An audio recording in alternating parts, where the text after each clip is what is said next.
Christ alone, my hope is found. He is my light, my strength, my song. Bonjour frères et sœurs, et bienvenue de retour dans 2 Corinthiens. Nous sommes toujours dans le chapitre 5, un chapitre qui nous a amené littéralement au ciel, de nous rappeler cette espérance et ce désir que nous avons de voir Jésus face à face. Et combien qu'on a hâte de quitter cette terre et ce corps qui est une tente, qui est limité, pour pouvoir entrer dans les lieux célestes. Et on est en train de voir où est-ce que Paul veut venir avec ceci. Qu'est-ce qu'il veut faire avec un tel enseignement? Parce que son but, c'est toujours défendre son ministère et son message. Défendre sa personne contre les attaques virulentes des faux docteurs, mais aussi le message qu'il avait enseigné, la saine doctrine, l'évangile. Et on va le voir à partir d'aujourd'hui. Il va revenir sur la terre avec cet incroyable rappel et il va tranquillement nous montrer pourquoi il a parlé de ceci. De ce moment que nous sommes au verset 9 jusqu'à la fin du chapitre 5, et il va tranquillement revenir à l'évangile. Mais il va quand même, premièrement, ça fait comme à défendre le fait que l'évangile de grâce semble donner une licence pour vivre comme on veut. Hein, vous avez sûrement déjà entendu. C'est Jésus tout fait, donc j'ai rien à faire, donc on peut vivre comme on veut? Non. Et Paul va parler de ceci. Il va continuer à défendre cette idée que l'évangile de grâce, ce n'est pas une licence, mais au contraire, c'est une nouvelle vie qui nous amène à vraiment vivre pour Dieu d'une vraie façon, non extérieure, mais intérieure, d'accord? C'est ce qu'on va voir dans les prochaines vidéos, les prochaines sections. Je vais couper en morceaux plus petits parce que mon désir, c'est toujours de faire des capsules plus petites, plus simples, qu'on peut écouter en quelques minutes, puis être édifié. Je sais qu'il y en a qui sont un peu plus longs que d'autres, mais celui-ci va rester quand même court. On va regarder juste les versets 9 à 12. Techniquement, on pourrait se rendre jusqu'au verset 15 parce que c'est là qu'on dirait qu'il finit une section, mais on va s'arrêter au verset 12. Ensuite, la prochaine fois, on s'attaquera au reste, mais pour maintenant, on veut revenir sur la terre, comme je disais avec Paul, et voir à quel point que justement l'évangile de grâce n'enlève aucunement l'appel à l'obéissance. Donc, il dit au verset 9, « C'est pour cela aussi que nous nous efforçons de lui être agréable, soit que nous demeurions dans ce corps, soit que nous quittons. » Ne manquez pas qu'il commence en disant « c'est pour cela ». C'est quoi le cela? C'est pour cette raison-là. Quelle raison? Ben, qu'est-ce que je viens de discuter pendant 8 versets au début?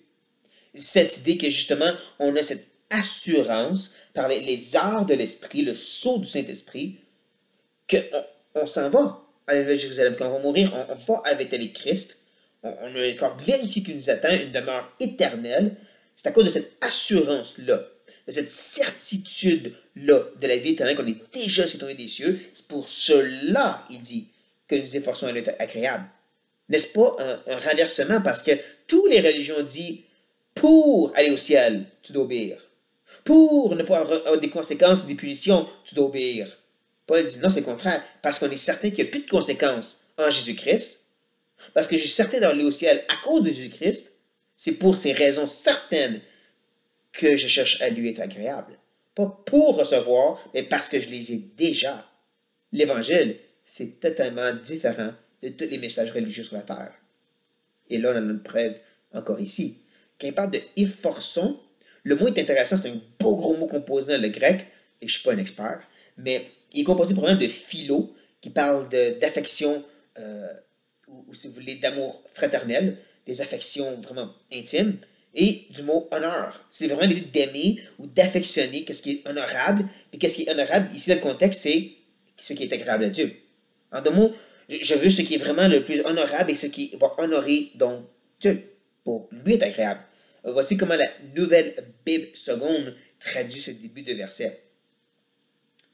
C'est pour cela aussi que nous mettons un point d'honneur à être agréable pour lui. Intéressant, n'est-ce pas?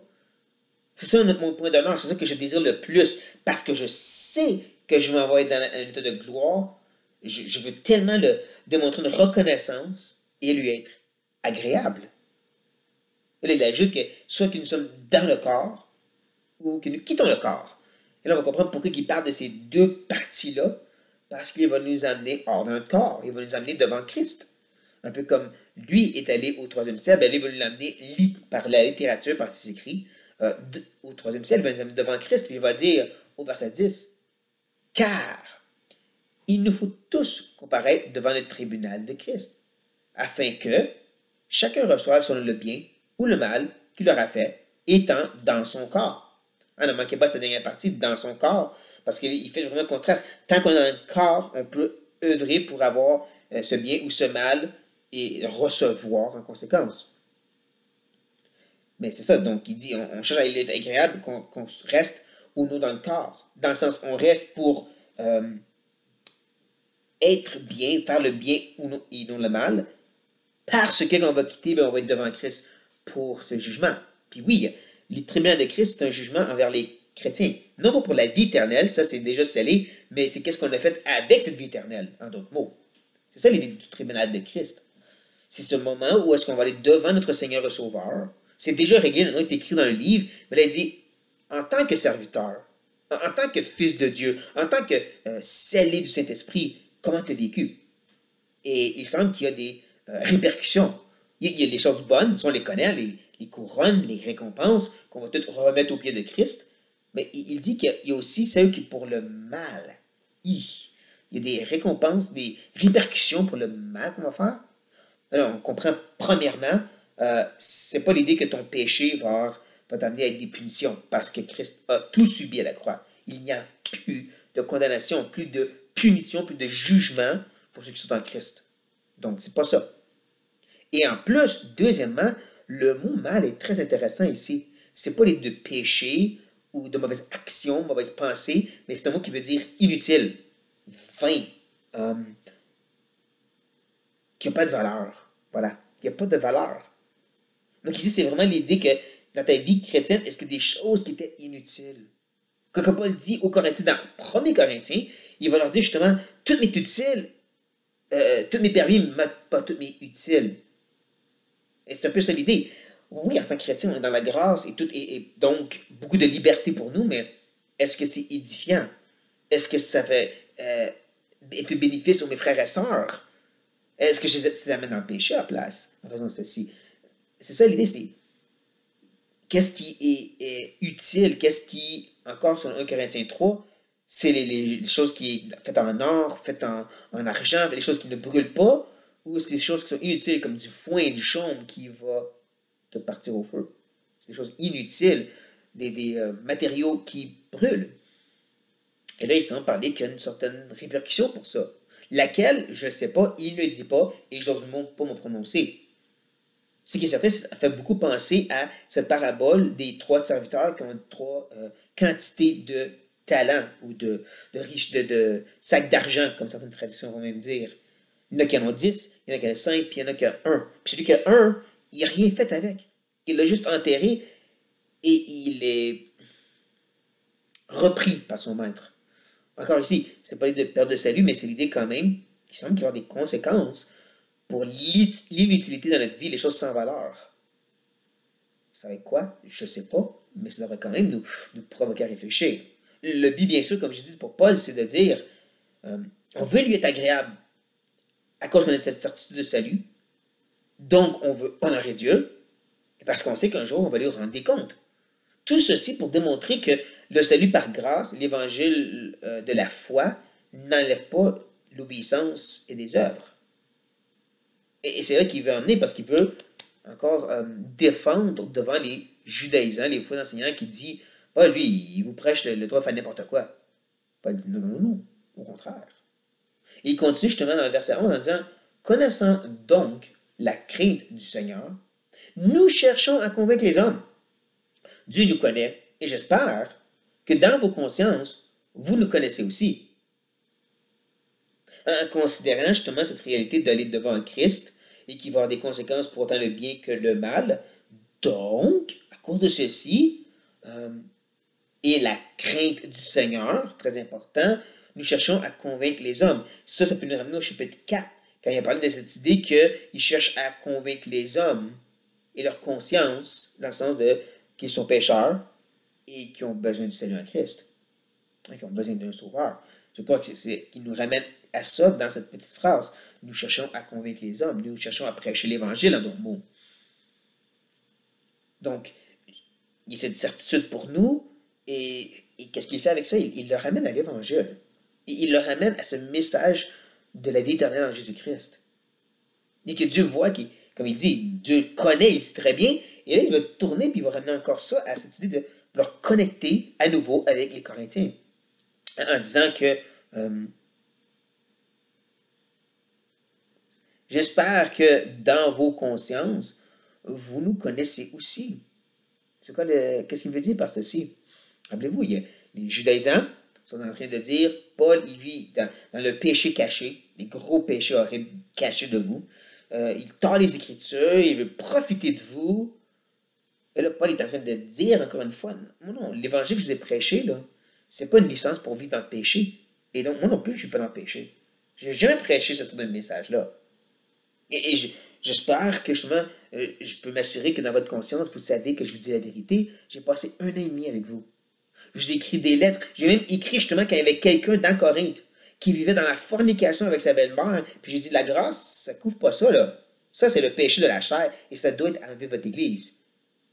Donc, il y a vraiment du bagage pour dire, je suis certain que mon évangile, le message que je vous ai prêché, lequel que je prêche justement pour convaincre les hommes, ne vous a jamais donné une licence pour vous dans le péché. Et je suis certain que dans votre conscience, vous vous rappelez que c'est vrai.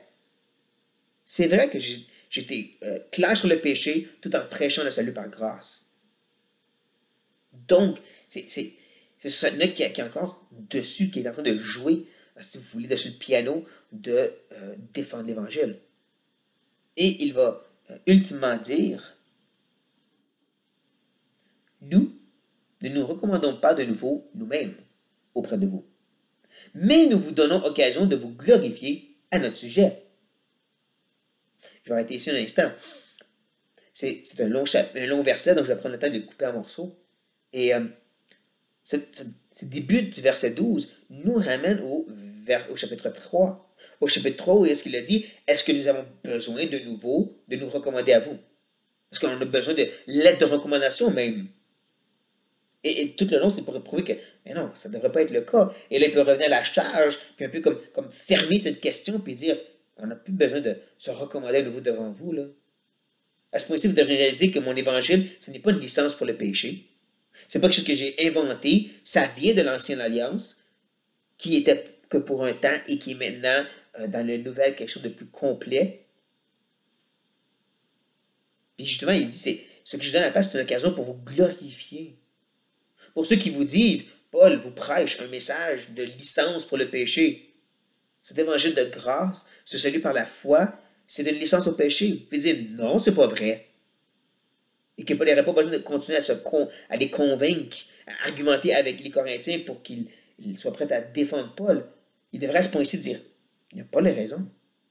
On devrait dire, on est d'accord avec Paul, on supporte Paul, le message de l'évangile que lui a prêché. Et dans ce sens-là, de glorifier avec le message de Paul, de s'associer et de dire, nous sommes d'accord, nous élevons ce message comme étant le plus important. C'est ce qu'il veut dire par le glorifier à notre sujet, ce qu'il prêche, ce qu'il vive. Afin que, il y a un but à tout ceci, afin que vous puissiez répondre à ceux qui tirent gloire de ce qui est dans les apparences et non dans le cœur. C'est qui ces gens qui mettent l'accent sur l'apparence? Les judaïsants. Je ne sais pas si vous avez déjà étudié un peu la loi de l'Ancien Testament, mais c'est toutes des choses extérieures en grande partie. Comment tu t'habilles, qu'est-ce que tu manges, les célébrations au temple, c'est toutes des choses extérieures. C'est toute justement une œuvre que tu démontres t'es obéissant par des choses de l'apparence. Et donc, ces gens-là diraient, regarde tout ce que nous on fait, comment on s'habille, et tout ça, et comment on va au temple. Le temple, c'est très physique. Oui, tout ça démontre que nous sommes fidèles à Dieu. Paul, lui, il ne vous donne rien de ça. Il n'a pas dit, non, mais vous pouvez quand même défendre le message que je vous donne, parce que c'est un qui est un changement de cœur, un qui désire réellement honorer et être agréable à Dieu. Un qui reconnaît qu'il doit rendre des comptes à Christ, même en tant que chrétien sauvé par grâce. Ou est-ce qu'il va avoir des répercussions pour le bien et le mal que nous faisons, ou l'inutile que nous avons vécu. Et que je continue à prêcher ce message devant les hommes, leur dire, vous avez besoin d'un sauveur, parce que vous êtes des pécheurs. De tout ça, vous êtes prêts à prendre et l'utiliser comme un outil pour défendre ceux qui vous disent, il n'y a rien d'extérieur. Il n'y a aucune preuve que vous marchez pour Dieu. Et vous dire, oui, il y en a. Mais c'est dans le cœur. Maintenant, pour un exemple concret pour nous, qui ne sommes pas sur le judaïsme, et que ça fait comme des décennies et des milléniums depuis le temps de Paul, eh bien, on peut penser à la tradition chrétienne. Hein, là encore, c'est très dangereux, des pernicieux de tomber dans les pièges de l'apparence, de ce qui est extérieur. Comment on s'habille, oui, mais aussi comment on fait le culte. Hein, notre Église, on suit un culte comme ça, on a cette sorte de musique-là, on n'a pas ces instruments-là, tout extérieur, toute apparence. Ça paraît très bien. Je ne bois pas, je n'écoute pas de fibres, je fais toutes des choses extérieures. Et je ne dis pas que ces choses-là sont mal en soi, là, qu'on devrait ou qu'on ne devrait pas. C'est pas pour un jugement que je dis ça, c'est de dire c'est quelque chose qui est extérieur et qu'on a tendance à prendre comme une mesure pour dire t'es-tu fidèle ou non? T'es-tu vraiment dans la bonne voie ou non? Mais c'est rien de ces choses dans la Bible. C'est bien si tu veux couper des choses de ta vie. C'est bien d'avoir un culte d'une certaine façon. Mais dans la Bible, ça ne dit pas le dimanche doit ressembler à ceci. Il doit avoir telle sorte de pratique et telle sorte d'instrument. Il n'y a pas de verset qui dit ça. Mais ça parle du cœur. Ça parle énormément du cœur, de servir Dieu justement, de l'obéir, de l'adorer en esprit et en vérité aussi, bien sûr. Mais beaucoup de ce que la Bible nous appelle à faire, c'est beaucoup plus du cœur, de mettre à mort les péchés comme la colère et l'animosité et la convoitise ici, et de revêtir le caractère de Christ qui est l'amour et l'affection et le pardon et ainsi de suite. Donc, il est tentant des fois de regarder aux apparences selon les traditions, mais pas dire ici la même chose. Vous savez comment défendre, dire c'est pas rapport les apparences. C'est rapport avec le cœur, mais le cœur qui reconnaît je veux être agréable à Dieu, je veux que ma plus grande honneur soit comment, selon la Bible, je peux honorer Dieu. Et parce que je sais que, ultimement, je dois me présenter devant lui, devant le trône de Christ. À cause de cela aussi, mon cœur est poussé à vivre une certaine vie qui l'honore. Et donc, voici une belle défense pour ceux qui mettent trop l'accent sur l'extérieur et l'apparence et qui ont la difficulté quand on parle de son obéissance de cœur. Difficulté quand on parle justement de ces choses-là, de dire non, mais Paul l'a très bien défendu dans ce texte ici. C'est pas juste, faut juste aimer puis c'est tout. Non, non, on va plus loin que ça, Paul. Et c'est important de se rappeler que ça va plus loin que ça, ce que la parole nous enseigne. Mais bon, c'est pas le temps de débattre sur ce sujet-là. À la place, nous allons terminer en priant. Seigneur, merci de tout payer à la croix. Tout est accompli. Tu nous as donné cette certitude, cette assurance, ton esprit est en nous. Nous sommes scellés. Et c'est à cause de cette nouvelle citoyenneté céleste que nous voulons avancer maintenant, cherchant avec passion cette vraie honneur qui est d'être agréable au Père, de lui être obéissant, de scruter les Écritures et de reconnaître comment nous devons vivre d'une façon qui lui plaît, mettant en mort le vieil homme et revêtant le nouveau toujours plus. Parce qu'on sait qu'on doit rendre des comptes devant toi, oh Dieu. Et nous voulons prendre au sérieux justement ce grand jugement que nous allons vivre. C'est un moment où que les choses inutiles vont être brûlées et que nous allons avoir la perte. Qu'on prenne au sérieux la perte, les répercussions, Seigneur, par amour pour toi.